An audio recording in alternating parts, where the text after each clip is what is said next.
주요 뉴스입니다. 한국 벤처 신화로 불리는 김범수 카카오 창업자 겸 경영쇄신위원장이 SM엔터 주식 시세 조종 혐의로 오늘 새벽 구속됐습니다. 인공지능 전환 등 미래 전략 산업에 빨간불이 켜지며 한국 IT 경쟁력 도태 우려가 나옵니다. 오늘 KB금융지주를 시작으로 신한, 하나, 우리금융지주가 이번 주 2분기 실적을 발표합니다. KB금융이 신한금융으로부터 리딩금융 자리를 재탈환할지 관심이 보입니다.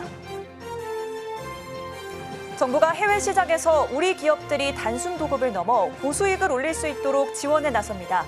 기획부터 자금 조달, 시공, 운영까지 모두 맡는 투자 개발 사업을 활성화해 2030년 100억 달러를 수주하겠다는 목표입니다. 배달 플랫폼들이 악의적인 리뷰에 한해 입점업체가 요청할 경우 리뷰 노출을 임시로 차단하고 있습니다. 하지만 차단 기준이 모호해 솔직한 리뷰까지 가려질 수 있다는 불만이 커지고 있습니다.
시청자 여러분 안녕하십니까? 7월 23일 센 경제 라이브 시작합니다.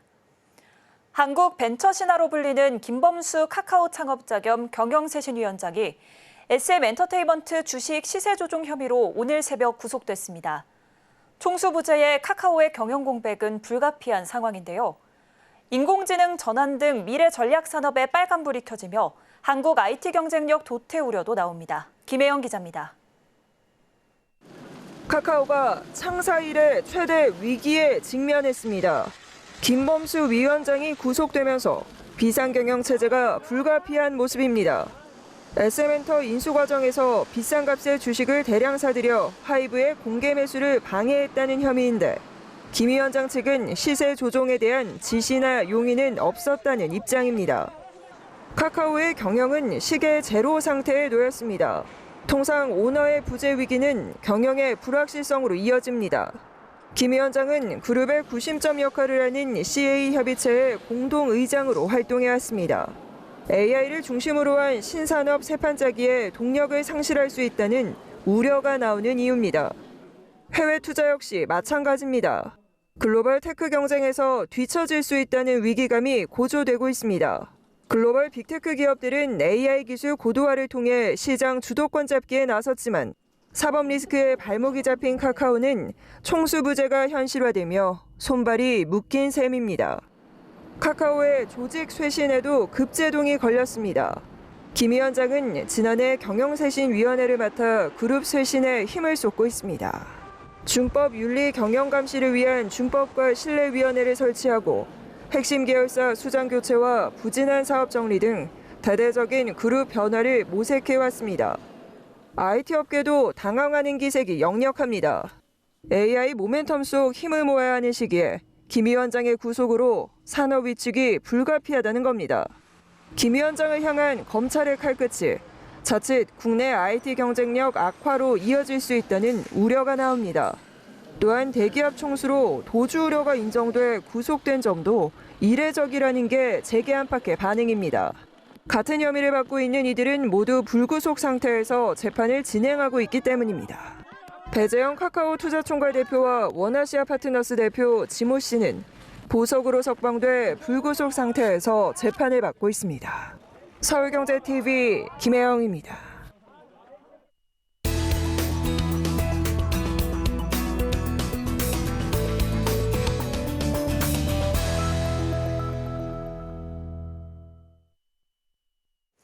네, 4대 금융지주사의 상반기 실적 발표 시즌입니다.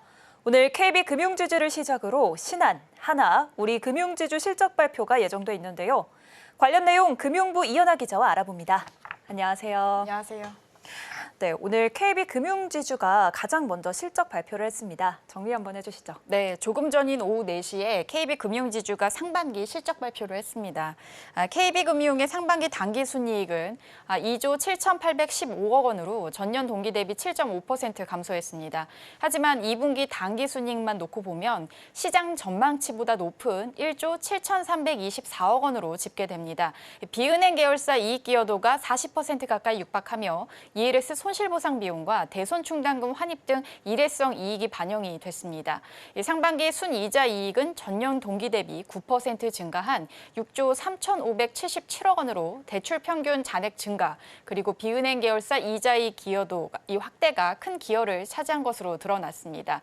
또 상반기 순수수료 이익은 1조 9,098억 원으로 전년 대비 2.4% 증가했는데 주식 거래 대금 증가 등이 영향을 미쳤습니다. 또 그룹의 BIS 자기자본 비율은 16.63%, 또 보통주 자본 비율은 13.59%를 기록해서 업계 최고 수준의 자본 적정성을 유지했습니다. 또 KB금융그룹 이사회는 4천억 원 규모 자사주 매입 소각 결의를 했고요. 또 주당 배당금은 1분기 대비 상향된 791원으로 결의를 했습니다.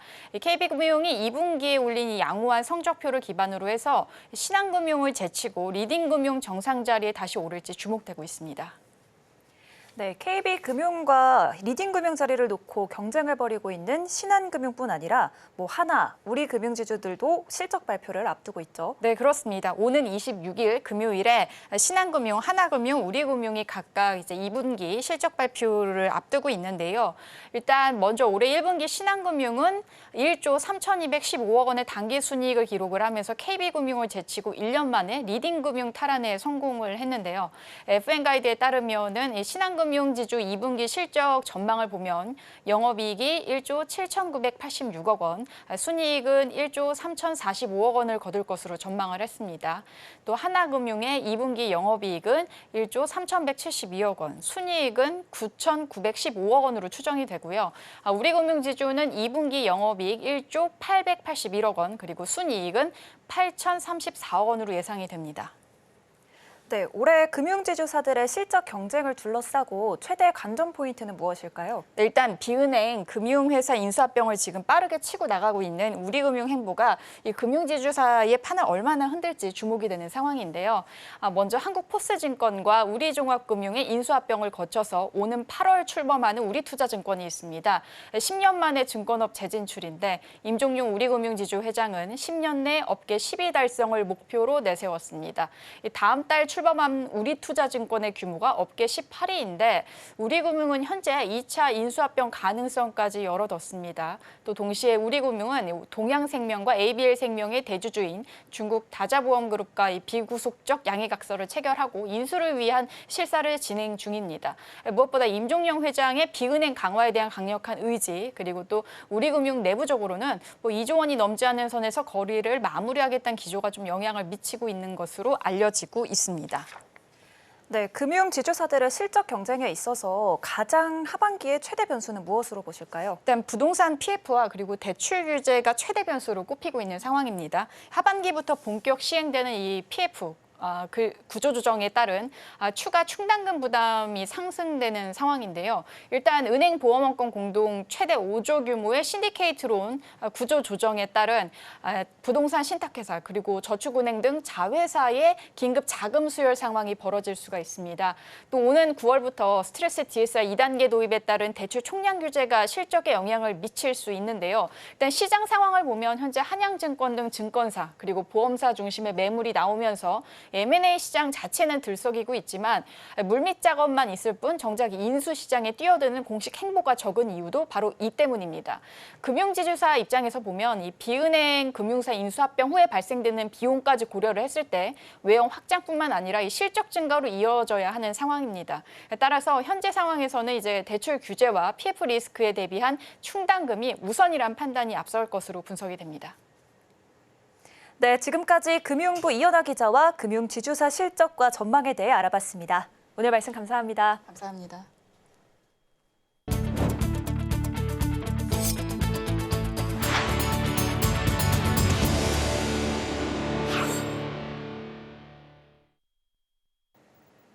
정부가 우리 기업들의 해외 투자 개발 사업을 지원하기 위해 적극 나서기로 했습니다. 국내 기업의 해외 건설 역량은 날로 높아져 가지만 여전히 도급 사업에만 머무르고 있기 때문인데요. 기획부터 자금 조달, 시공, 운영까지 모두 맡는 투자 개발 사업 활성화를 지원해 한국 건설사들이 이 분야에서 2030년 100억 달러를 수주하게 한다는 목표입니다. 이지영 기자입니다. 국토교통부가 오늘 해외 투자 개발 사업 활성화 방안을 내놨습니다. 투자 개발 사업이란 사업 시행자가 기획과 개발, 금융 조달은 물론 시공과 운영, 관리까지 사업 전반을 맡아 고부가가치 창출이 가능한 사업 방식입니다. 현재 국내 기업의 해외 건설 역량은 높아지고 있지만 여전히 도급 사업에 머무르고 있어 상위 시장 진출이 미흡한 상황입니다. 정부는 공공 지원을 강화해 국내 기업들이 단순 수급을 넘어 사업 결정권을 가지고 고수익을 추구할 수 있도록 하는 방안을 마련한 겁니다. 먼저 민관 협력 거버넌스 체계를 확립할 계획입니다. 정상 외교 효과를 극대화하기 위해 전략 국가 및 프로젝트를 선정하고 매년 투자 개발 사업 지원 계획을 새로 마련하기로 했습니다. 공공기관의 역할을 강화해 사업 초기 참여 기반을 도울 수 있게 마련하고 투자를 위한 제도를 손질합니다. 정책 금융 패키지 지원도 강화합니다. 투자 개발 사업 수익성 향상과 기업들의 장기 투자 부담 완화를 위해 공적 개발 원조와 대외 경제 협력 기금을 새로 연계한 프로젝트화를 추진한다는 겁니다. 업계 전문가는 정부의 정책 지원을 긍정적으로 바라보고 있습니다. 정부에서 건설업계의 어려움들을 해결하기 위해서 사업의 어떤 다각화를 위한 해외 진출을 지원하는 것은 바람직합니다. 재정적인 지원으로서 공공기관들이 지원을 하게 되면 자금 조달의 가능성이 상당히 높아지게 됩니다. 도시개발 분야의 특화 진출 지원을 확대하기 위해선 공공기관이 디벨로퍼로 먼저 사업을 발굴하고 민간 기업들이 지분 투자와 시공 수주를 맡는 방식을 시행할 계획입니다. 이후 공공기관이 개발부터 준공, 입주까지 기업을 지속적으로 지원합니다. 한국과 베트남 외교 성과인 박민성 동남 신도시가 도시 수출 1호 사업으로 추진됩니다. 또 해외 투자 개발 사업에 대한 인센티브를 제공하기 위해 시공 능력 평가에 해외 투자 개발 사업 실적도 포함하기로 했습니다. 박상우 국토교통부 장관은 공공의 적극적 역할 및 민간과 함께 참여하는 선단형 수주를 통해 K신도시 수출 등을 활성화하고 2027년까지 해외 건설 수주 500억 달러를 달성하겠다고 말했습니다. 서울경제TV 이지영입니다. 하나자산운용의 상장 지수펀드 브랜드 아리락이 15년 만에 플러스로 탈바꿈합니다. 하나자산운용은 오늘 서울 중구 플라자 호텔에서 기념식을 열고 새 ETF 브랜드 플러스 출범과 함께 브랜드 이미지와 향후 운용 비전 등을 공개했습니다. 플러스에는 고객의 자산을 지키고 일상을 넘어선 가치를 실현해 보다 풍요로운 미래를 제공하겠다는 고민과 의지를 담았다는 게 하나자산운용의 설명입니다. 또 새로운 BI의 대가로와 그 안의 플러스를 어미새가 둥지에서 자신의 알을 소중히 품고 지켜내는 모습이라고 비유하기도 했습니다. 대가로와 플러스를 함수와 변수로 보면 함수의 값은 무한대를 나타내며 이는 무한한 가능성을 상징한다고 덧붙였습니다. 권희백 하나자산운용 대표이사는 하나그룹의 지속 가능한 내일이라는 신념을 바탕으로 인류의 미래를 풍요롭게 할 수 있는 신기술을 선제적으로 발굴하고 이를 사업화하는 노력을 지원하며 그 성과를 공유하는 데에 집중하고자 한다고 밝혔습니다. 음식을 배달시켜 먹기 전 꼭 확인하는 것 중 하나는 바로 리뷰인데요. 종종 악의적인 리뷰가 달리면 주문이 뚝 끊겨 입점업체들이 어려움을 겪기도 합니다.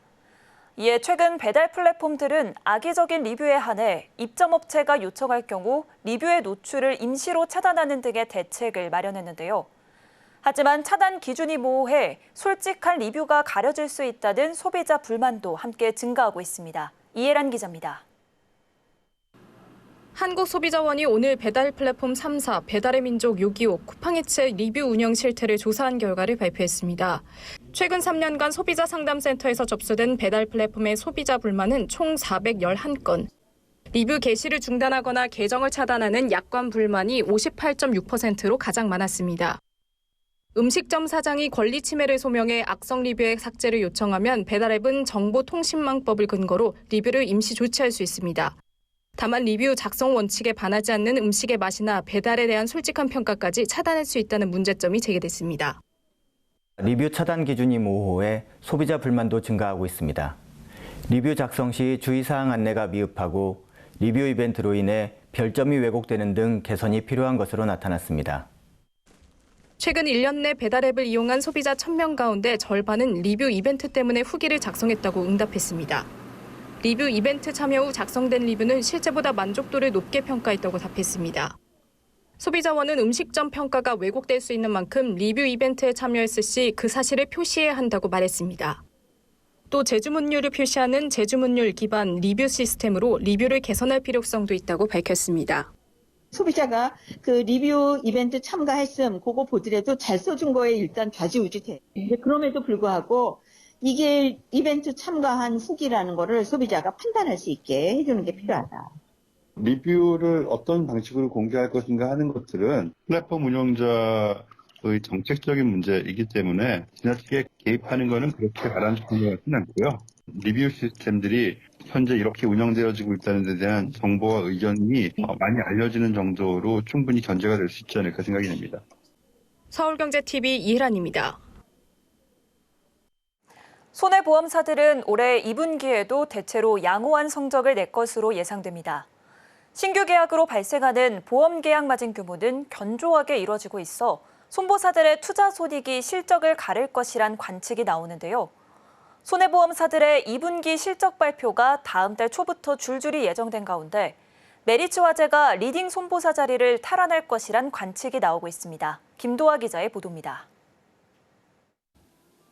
대형 손해보험사 빅5의 올해 2분기 성적표가 1분기에 이어 양호할 것이란 시장 전망이 나왔습니다.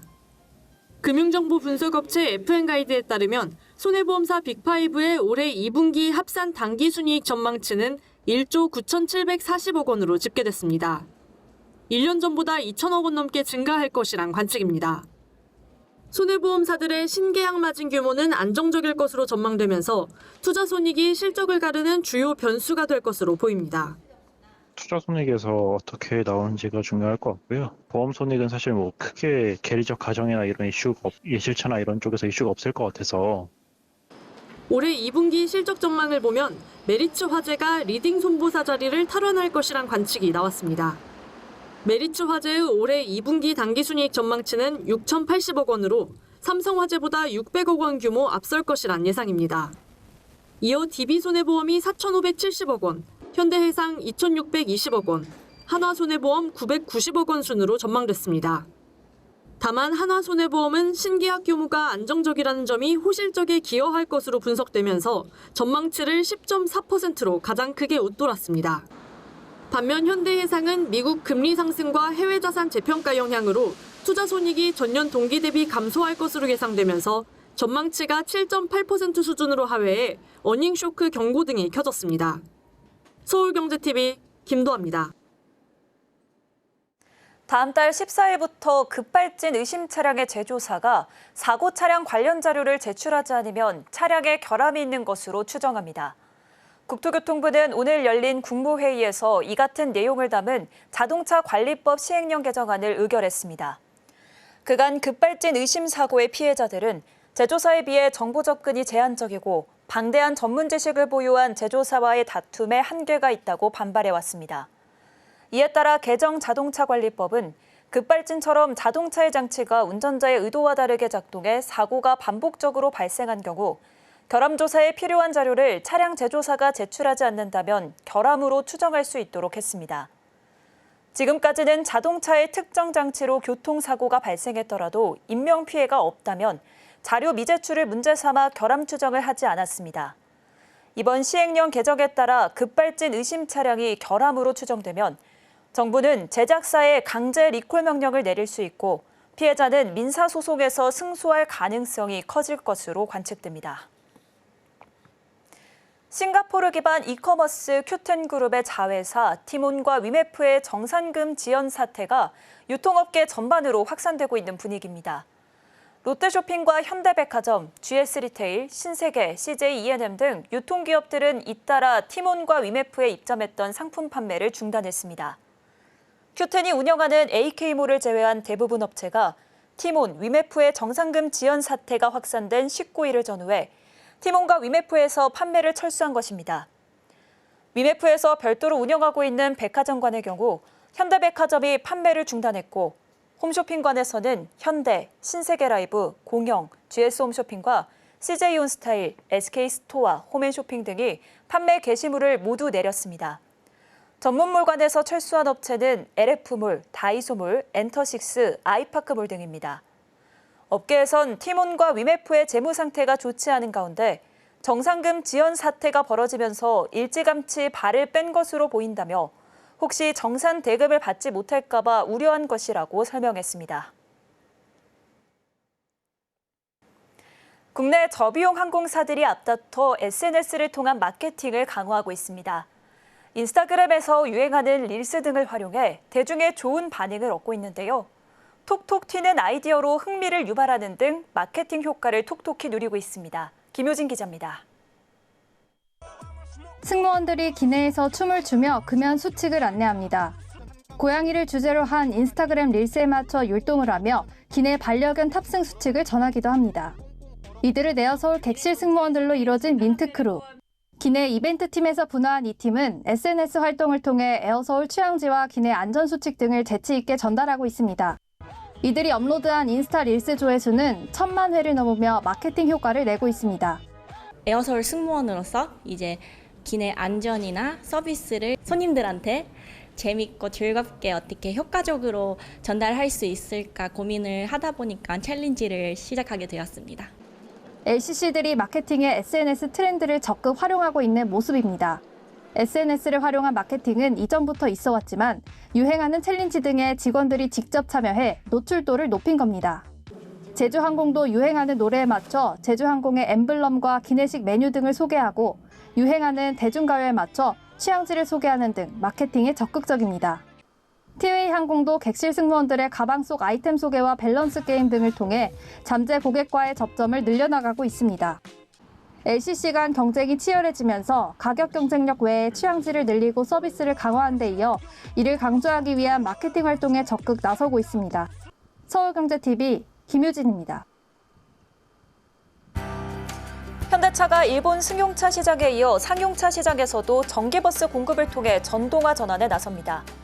현대차는 일본 가고시마현을 중심으로 운수 관광 서비스업을 하고 있는 이와사키 그룹과 무공해 전기버스 구매 의향서 체결식을 진행했습니다. 삼성전자가 크래프톤과 협업에 나섭니다.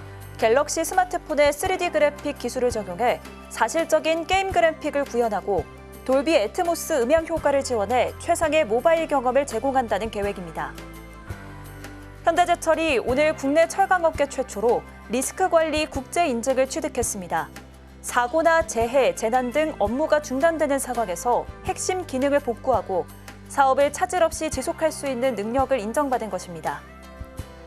하나은행이 오늘 을지로 본점에서 하나에어로스페이스와 방산 수출 지원을 위한 업무 협약을 체결했습니다.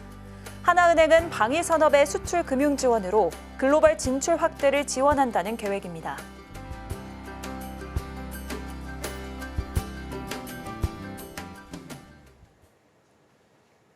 이상으로 센 경제 라이브 마칩니다. 함께해 주신 여러분 고맙습니다.